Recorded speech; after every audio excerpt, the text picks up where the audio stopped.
Students, आप जुड़ चुके हैं द केमिस्ट्री मंत्र से।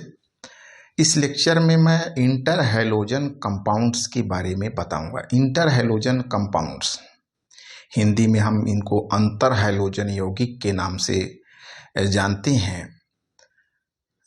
हैलोजन परमाणुओं की विद्युत ऋणात्मकता में अंतर होता है, इसलिए ये आपस में जुड़ करके सहसंयोजी यौगिक बनाते हैं।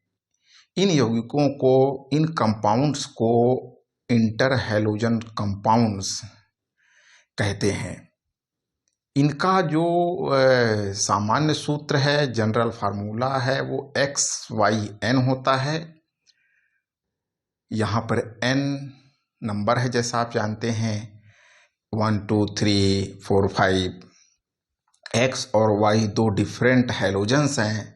जिस हैलोजन की इलेक्ट्रोनेगेटिविटी कम होती है उसको पहले लिखते हैं, और जिसकी इलेक्ट्रोनेगेटिविटी ज़्यादा होती है उसको बाद में लिखते हैं। तो चलिए शुरू करते हैं इंटर हैलोजन कंपाउंड्स।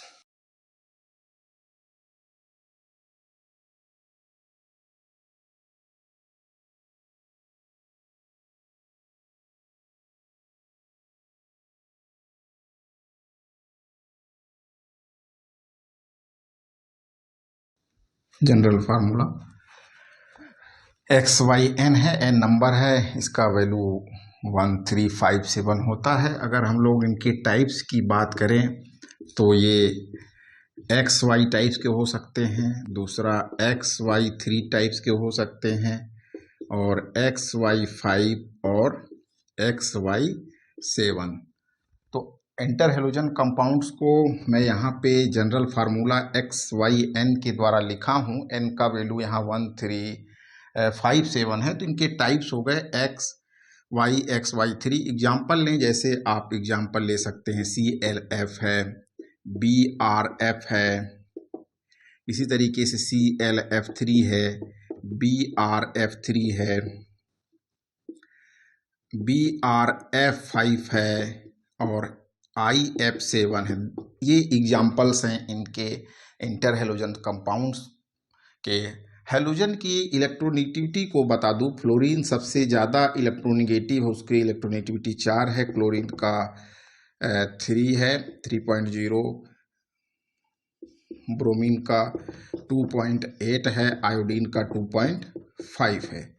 तो इस तरीके से हम लोग यहाँ पे इलेक्ट्रोनेगेटिविटी को देख रहे हैं।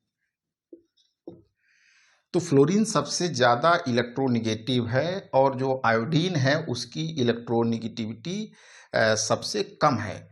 तो जो XY बांड में आप देखेंगे कि जो ये लेफ्ट साइड में लिखा जाता है वो कम इलेक्ट्रोनेगेटिव वाले को लिखा है। जैसे यहाँ पे क्लोरीन और फ्लोरीन में आप देख रहे हैं, क्लोरीन की इलेक्ट्रोनेगेटिविटी कम है, फ्लोरीन की अधिक है। तो लेफ्ट हैंड साइड में जो हैलोजन है ये वाला X, ये लो इलेक्ट्रोनेगेटिव है, कम इलेक्ट्रोनेगेटिविटी वाला है, और जो Y है वो हाई इलेक्ट्रोनेगेटिविटी का वाला हैलोजन है। तो इस तरीके से हैलोजन्स आपस में जुड़ करके जो कंपाउंड्स बनाते हैं उनको इंटर हैलोजन कंपाउंड्स कहते हैं। अब ये बनाए कैसे जाते हैं, तो इनको डायरेक्ट रिएक्शन से बना सकते हैं।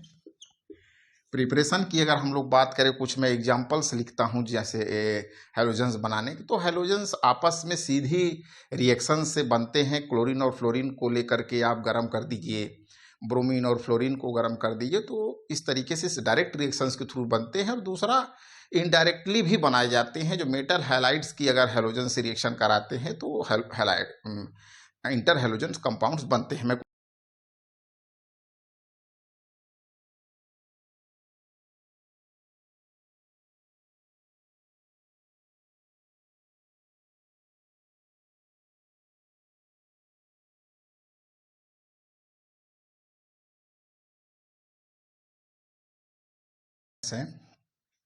यहाँ पर हम लोग देखते हैं कि किस तरीके से ये सीधी रिएक्शंस के द्वारा इंटर हैलोजन कंपाउंड्स को डायरेक्टली या इनडायरेक्टली आप बना सकते हैं।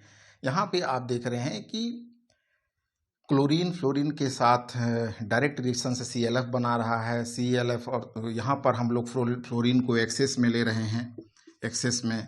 तो इस तरीके ClF3 और ये ब्रोमीन और फ्लोरीन है 90 डिग्री सेंटीग्रेड BrF5 बनाते हैं। और लेड आयोडाइड को जब फ्लोरीन के साथ रिएक्शन कराते हैं तो आयोडीन हेप्टा फ्लोराइड मिलता है। तो इस तरीके से ये डायरेक्ट या इनडायरेक्टली बनाया जा सकता है। अगर हम लोग एक इंटर हेलोजन कंपाउंड्स को लेंगे, उसमें दूसरा हेलोजन को ऐड करेंगे, तो कई बार हम सब्स्टिट्यूशन रिएक्शन के द्वारा भी बनते हुए देखते हैं। प्रतिस्थापन के द्वारा जो अधिक सक्रिय होता है वो कम सक्रिय को विस्थापित कर देता है। तो ये डायरेक्ट और इनडायरेक्ट या रिएक्शंस के द्वारा या प्रतिस्थापन अभिक्रिया के द्वारा अंतर हेलोजन यौगिक बनाए जा सकते हैं। इनका अगर नामकरण किया जाए तो नामकरण में सिंपल है, जैसे क्लोरीन और फ्लोराइड है, इसका बिहेवियर पॉजिटिव है और इसका नेगेटिव की तरफ है। तो क्लोरीन फ्लोराइड हो गया, ब्रोमीन फ्लोराइड हो गया, क्लोरीन ट्राई फ्लोराइड हो गया, आयोडीन हेप्टा फ्लोराइड हो गया। तो इस तरीके से इनका नामकरण किया जाता है। अगर इनकी प्रॉपर्टीज को आप देखें, गुणों की बात करें, तो फ्लोराइड कलरलेस होते हैं। फ्लोराइड्स के जो कंपाउंड्स है वो कलरलेस होते हैं। बाकी जो ब्रोमाइड और आयोडाइड्स होंगे वो रंगीन होते हैं। तो ये सभी रंगहीन या रंगीन द्रव या ठोस होते हैं, जिनके क्वथनांक निश्चित तौर पे गलनांक क्वथनांक कम होंगे। चूँकि जो हेलोजन्स है, इंटर हेलोजन कंपाउंड्स है, वो एक कोवेलेंट कंपाउंड्स हैं, सहसंयोजी यौगिक है। क्लोरीन और हेलोजन्स के बीच में, क्लोरीन फ्लोरीन या दो हेलोजन्स के बीच में जो बॉन्ड्स बना है वो एक कोवेलेंट बॉन्ड है। तो ये एक कोवेलेंट कंपाउंड्स हैं, लेकिन ये ध्रुवीय होते हैं। चूंकि हेलोजन्स की जो इलेक्ट्रॉन, जब भी दो हेलोजन्स आपस में जुड़ते हैं तो उनकी इलेक्ट्रॉनिविटी में डिफरेंस होता है। तो ये पोलर कोवेलेंट कंपाउंड्स हैं, जो कि कलरलेस या कलर्ड, लिक्विड या सॉलिड हो सकते हैं, जिनके मेल्टिंग और बॉइलिंग पॉइंट्स कम होते हैं। रीजन है यहाँ पे, आप समझ रहे हैं कि कोवेलेंट बॉन्ड एक वीक बॉन्ड होता है। अब इसके स्ट्रक्चर्स को हम लोग देखेंगे कि जो ये इंटर हेलोजन्स कंपाउंड्स हैं, XY, XY3, XY7 टाइप, इनकी स्ट्रक्चर्स कैसे होंगे।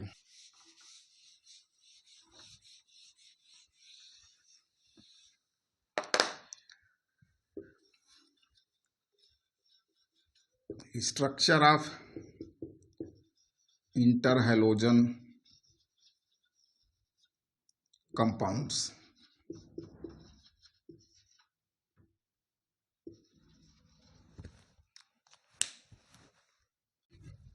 इंटर हेलोजन कंपाउंड्स की स्ट्रक्चर को डिस्कस करते हैं। अब सबसे पहले जो है वो XY टाइप के हैं। तो XY टाइप के जो इंटर हेलोजन कंपाउंड्स होंगे वो लीनियर होंगे, सीधे हेलोजन, दो आपस में हेलोजन रिएक्शन कर लेते हैं और हाइड्रोजन के पास एक अनपेयर्ड इलेक्ट्रॉन होता है, तो वो सीधे रिएक्शन करके लीनियर कंपाउंड्स हैं। ये लीनियर स्ट्रक्चर है।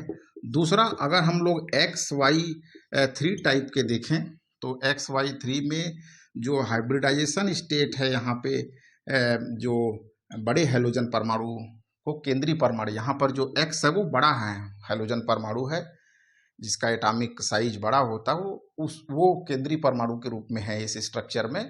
तो यहाँ पर जो XY3 टाइप के हैं, यहाँ पर केंद्रीय परमाणु जो X है, फॉर एग्जांपल अगर हम लोग बात कर रहे हैं ClF3, तो क्लोरीन यहाँ पर सेंट्रल एटम है, इसका हाइब्रिडाइजेशन स्टेट Cl का हाइब्रिडाइजेशन स्टेट sp3d है। अगर स्ट्रक्चर्स को देखें क्लोरीन की, अगर आप बात कर रहे हैं, तो जो आउटर मोस्ट सेल का जो विन्यास है 3s2 3p5 है, ये 3s है।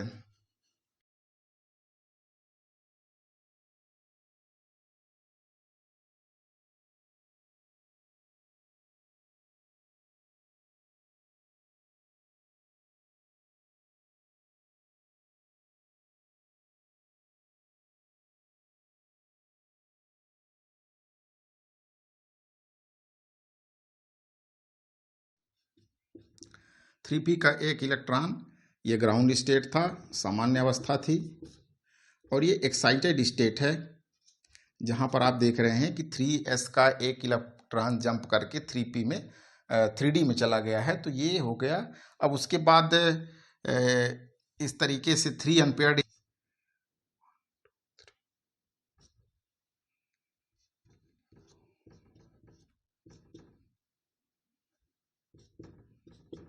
ये 5sp3d हाइब्रिडाइज्ड ऑर्बिटल्स हैं। इनमें देख रहे हैं 3 ऑर्बिटल्स में 1 इलेक्ट्रॉन्स है, हाफ फील्ड्स हैं, और 2 ऑर्बिटल्स हैं।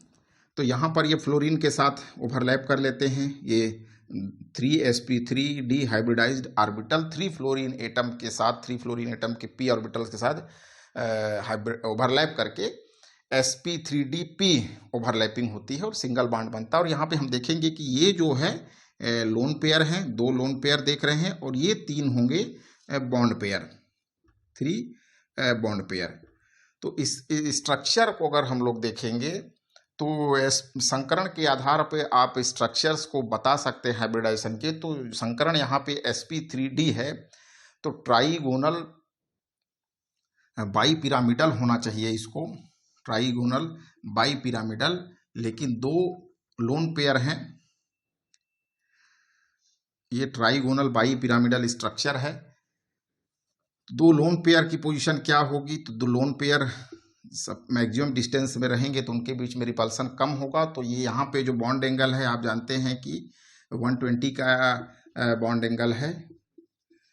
3 बॉन्ड एंगल यहाँ पे 120 के होते हैं और ये परपेंडिकुलर होता है। तो 2 लोन पेयर की जो पोजीशन होगी वो 120 की डिग्री पर होगी। अब 3 फ्लोरीन एटम ऐसे जुड़े होंगे। तो ये जो स्ट्रक्चर दिख रही है यहाँ पे वो दिख रही टी शेप स्ट्रक्चर है। ये टी शेप स्ट्रक्चर बोलते हैं। तो जो XY3 टाइप के जो इंटर हैलोजेंस कंपाउंड्स होंगे, मैंने एग्जांपल लिया ClF3 का, उसकी जो स्ट्रक्चर है वो टी शेप है। अब बात करते हैं XY5 की।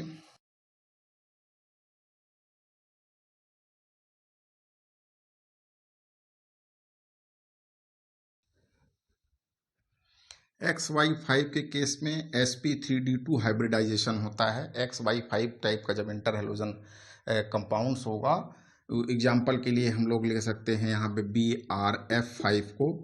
तो सेंट्रल एटम यहाँ पे B ब्रोमीन है। अभी सभी हैलोजेंस के केस में आपको ये पता होगा कि जो सामान्य इलेक्ट्रॉनिक विन्यास है वो NH2NP5 होता है।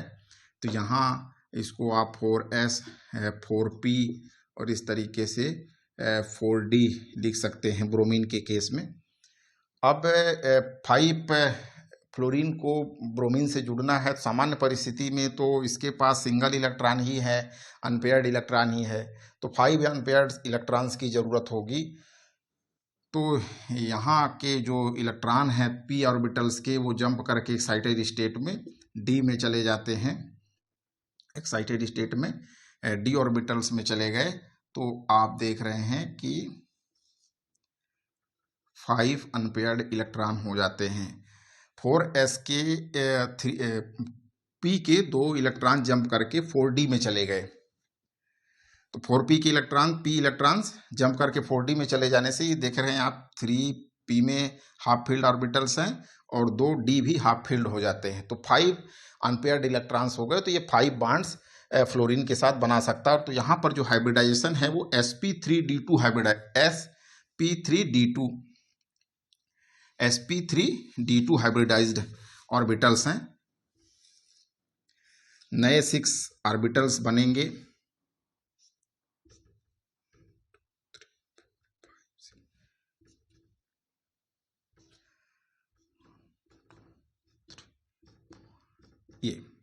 ये पहले से पेयर है, लोन पेयर है, ns इलेक्ट्रॉन पहले से भरा हुआ है और यहाँ पे फ्लोरीन के और इलेक्ट्रॉन्स या फ्लोरीन आकर के यहाँ पे ओवरलैप कर लेता है। तो इस तरीके से BrF5 बना। तो जो इस मॉलिक्यूल की स्ट्रक्चर आप देखेंगे उसमें ये तो पहले से ही एक लोन पेयर हो गया, ये लोन पेयर है, 1 लोन पेयर है, और ये जो है 4 बॉन्ड पेयर है। हाइब्रिडाइजेशन के बेस पे अगर इसकी हम लोग ज्योमेट्री देखेंगे तो sp3d2 हाइब्रिडाइजेशन है, तो ये ऑक्टाहेड्रल ज्योमेट्री होना चाहिए sp3d2 हाइब्रिडाइजेशन के बेस पे। इस तरीके से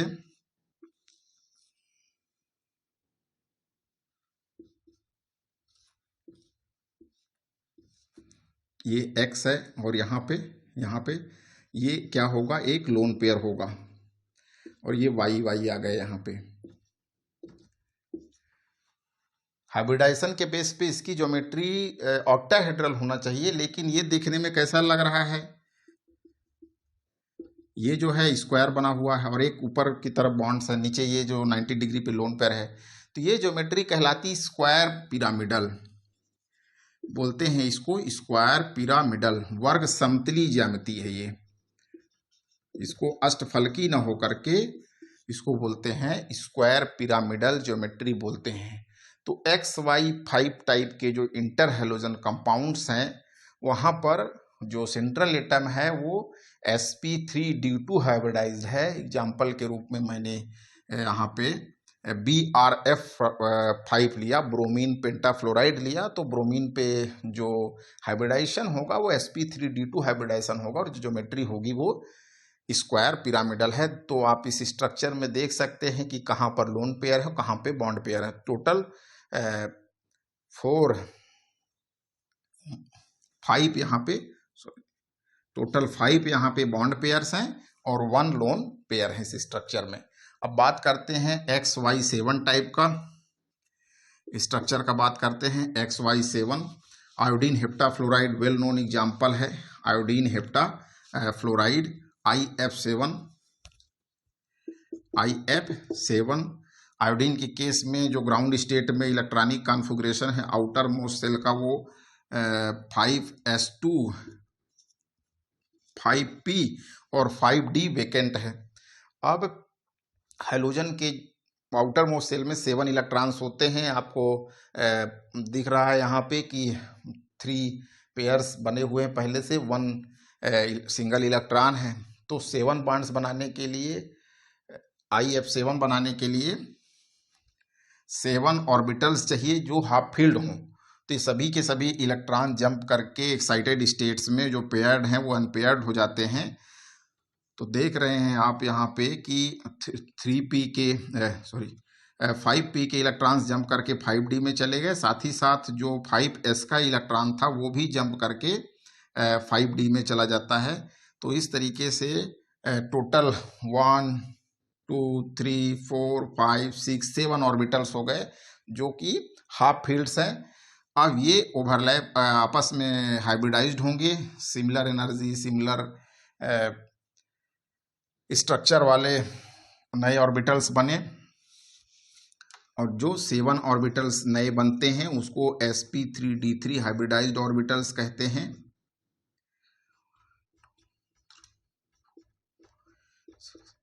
सेवन ऑर्बिटल्स बने उनको sp3d3 हाइब्रिडाइज्ड ऑर्बिटल्स कहते हैं।